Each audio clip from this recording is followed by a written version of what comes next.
pessoal, hoje eu vim falar para vocês a respeito do jejum intermitente. Tem vários nomes, vou falar um pouquinho desses nomes também. E qual que é o objetivo, né? Muita gente usa o jejum com objetivo simplesmente puro de perder peso. Só que o jejum ele vai muito além disso, né? A perda de peso ela é simplesmente uma consequência do jejum. E eu vou falar também por que eu ainda não usei o jejum com ninguém, com nenhum paciente meu.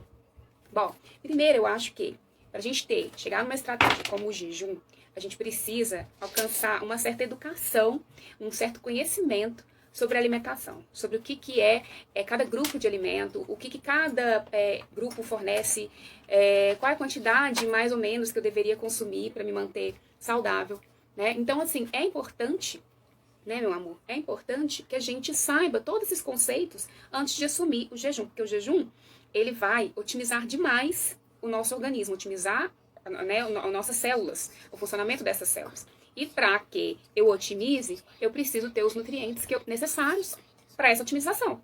Então não adianta, imagina, eu utilizo de fast food, como que eu quiser, porque são vários artigos que colocam assim que no período, né, na janela de alimentação você pode comer o que quiser. E aí se a pessoa encara dessa forma, ela vai comer de tudo, né, o que não seria ideal, de tudo que eu falo, de tudo de alimentos industrializados, ultraprocessados. E aí não vejo saúde nisso. Tá? Então, por isso que é importante primeiro a gente fazer uma limpeza dessa alimentação, meu amorzinho. Fazer uma limpeza dessa alimentação e, a partir dessa limpeza, você estando pronto para assumir mais uma etapa, né? Uma etapa mais desafiadora, aí sim a gente entraria com o jejum. Bom, então, o jejum, ele vem para que a gente tenha adaptações sistêmicas, como eu disse, celulares, células vão funcionar de uma forma muito melhor. E para uma mudança bioenergética, o que é isso? Eu vou trazer uma outra forma de produzir energia. Então, eu vou produzir energia através dos corpos cetônicos. Então, como que eu produzo corpos cetônicos? Através da beta-oxidação. Então, o que é beta-oxidação? Eu vou pegar a famosa queima de gordura, né? Então, eu vou pegar a gordura que tá lá no meu tecido adiposo, depositada, e eu vou conseguir fazer dela uma fonte de energia.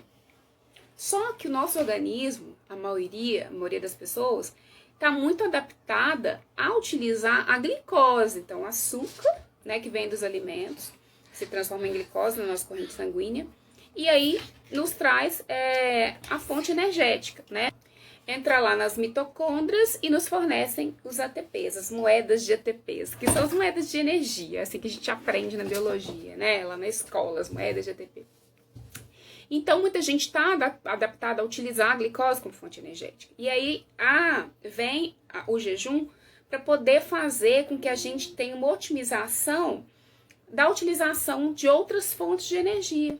Por exemplo, os corpos cetônicos, né? Principalmente o BHB, que é o beta-hidroxibutirato, tá? Que é uma importante fonte de energia para o cérebro. Então, a gente otimiza até a questão cognitiva quando o jejum tem um sucesso desse jejum. Então, a gente aumenta essa produção de corpos cetônicos, aumenta essa utilização, né? Tem pessoas que não conseguem utilizá-lo como fonte de energia.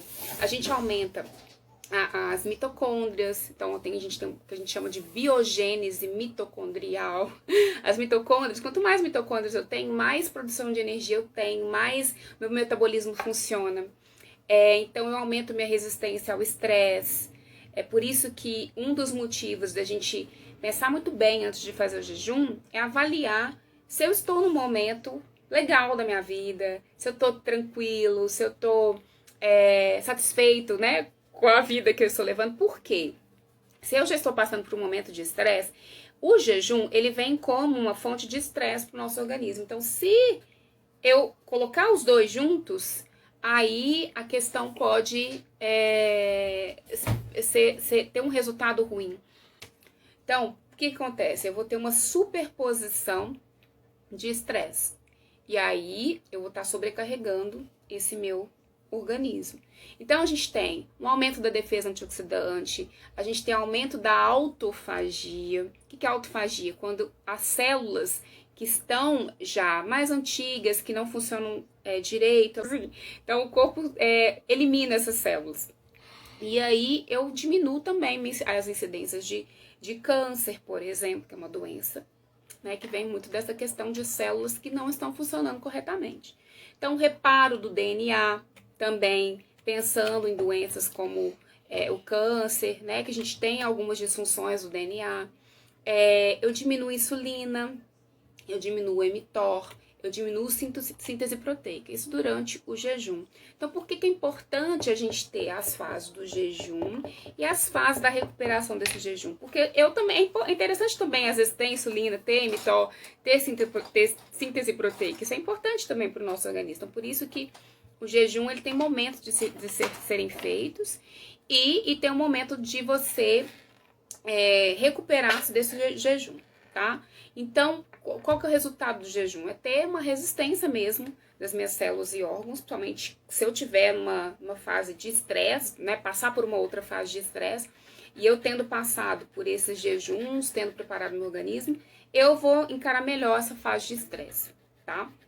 Então, assim, nos períodos de recuperação, que é o período da alimentação, do sono, a gente tem que ter cuidado com essa alimentação, que é o que eu estava falando. Não é qualquer coisa que você vai comer. Então, é nesse horário que você vai ter que pensar, aí sim, naquela educação nutricional, naquela educação dos grupos alimentares, do que é mais saudável nesses grupos, do que vai me trazer mais nutrientes, do que não vai levar tanto a insulina. Então, carboidratos complexos. Não é para deixar de comer os carboidratos, você já está fazendo jejum, né? Então, assim, aí eu fico num equilíbrio, né? Tanto de utilizar a glicose como fonte de energia, tanto quanto os corpos cetônicos, né? E aí eu tenho um crescimento celular adequado, eu tenho a plasticidade, né, dessas células, uma remodulação estrutural e funcional, né, desse meu organismo.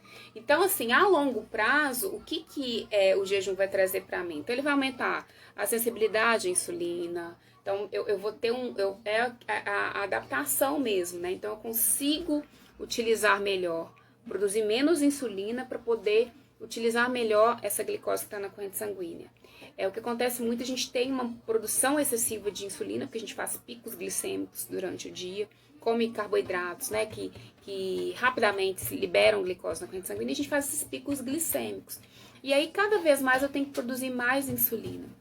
E nosso corpo vai ficando resistente. Então, o jejum ajuda nessa sensibilidade. Então, minhas células ficam mais sensíveis à insulina, eu não preciso produzir tanta insulina. Insulina, gente, é um hormônio que é anabólico. Então, o que é anabólico? Ele constrói.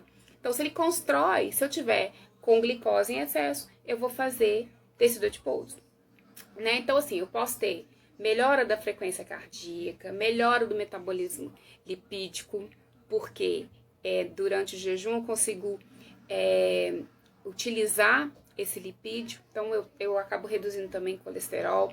Eu vou ter uma microbiota intestinal mais saudável, eu vou reduzir gordura abdominal, porque eu vou conseguir. Isso não é mágica, tá, gente? Isso é com o tempo.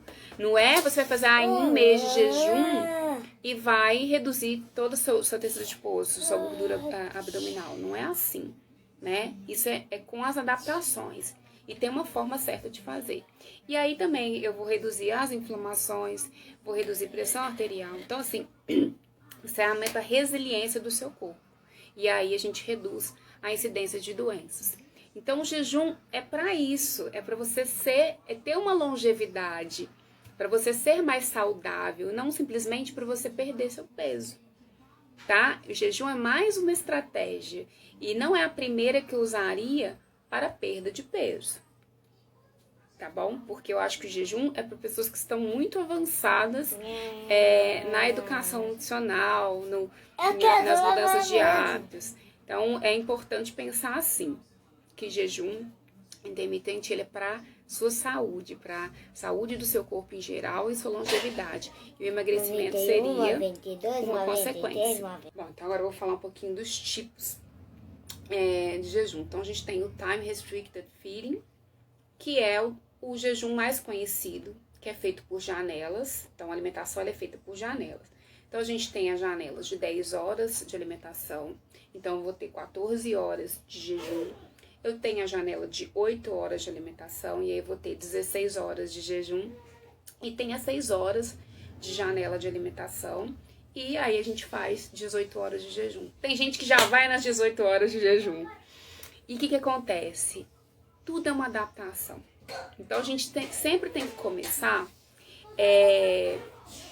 pelo tempo menor. Então, assim, tem um artigo que saiu em 2019, então, reunindo praticamente a maioria dos estudos sobre jejum, e aí ele colocou um protocolo de 4 meses. E aí no primeiro mês, o que acontece? Durante 5 dias, não necessariamente alternados, mas durante 5 dias a pessoa faria o jejum, né, nessa janela de alimentação. Por exemplo, eu começo com as 10 horas de alimentação e aí fico as 14 horas sem me alimentar. Então, nessas 10 horas eu me alimento, não tem uma contagem calórica, tá? Mas o que eu acho importante aqui, que eu já falei, é que eu preciso saber me alimentar. Porque não adianta eu me alimentar de qualquer coisa, de alimentos inflamatórios, alimentos que vão, né, causar malefícios, e aí fazer o jejum e achar que tá tudo resolvido. Então, por isso que primeiro a gente faz toda uma readequação nutricional, todo um estudo, um conhecimento melhor dos alimentos, de como eles reagem em mim, para depois eu utilizar a estratégia do jejum.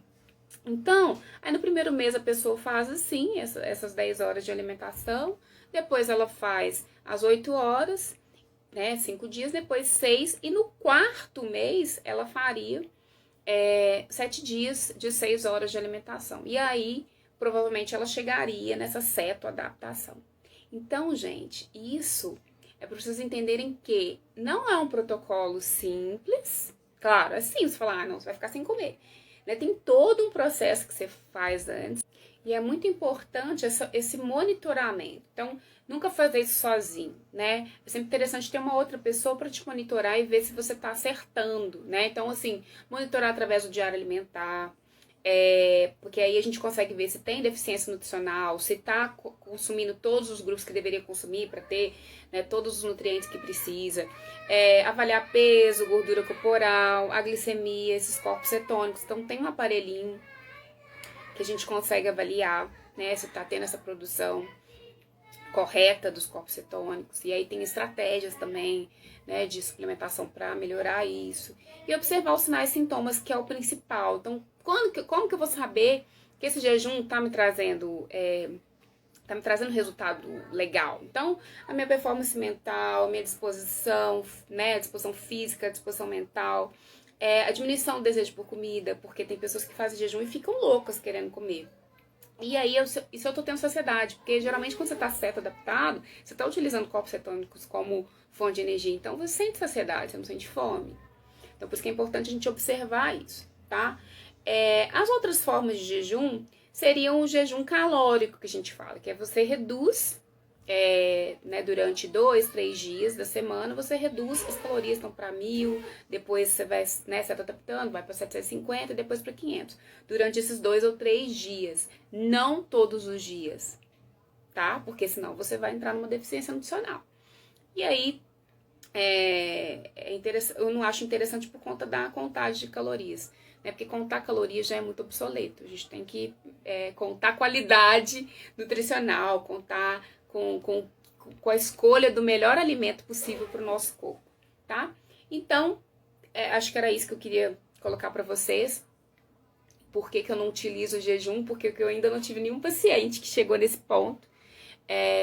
Porque realmente os desafios de você se adequar a sua alimentação com a sua rotina, já é um grande desafio, né? Então, o jejum, eles são para as pessoas que já estão preparadas para esse passo mais adiante. Mas, assim, é uma ferramenta excelente quando muito bem usada e quando essa pessoa está ciente dessas questões que eu falei, né? De ter uma alimentação adequada para poder dar suporte para o que esse jejum vem fazer para o nosso corpo, que é essa otimização, tá? Então, qualquer dúvida, vocês colocam aí para mim nos comentários e a gente conversa mais. Beijos!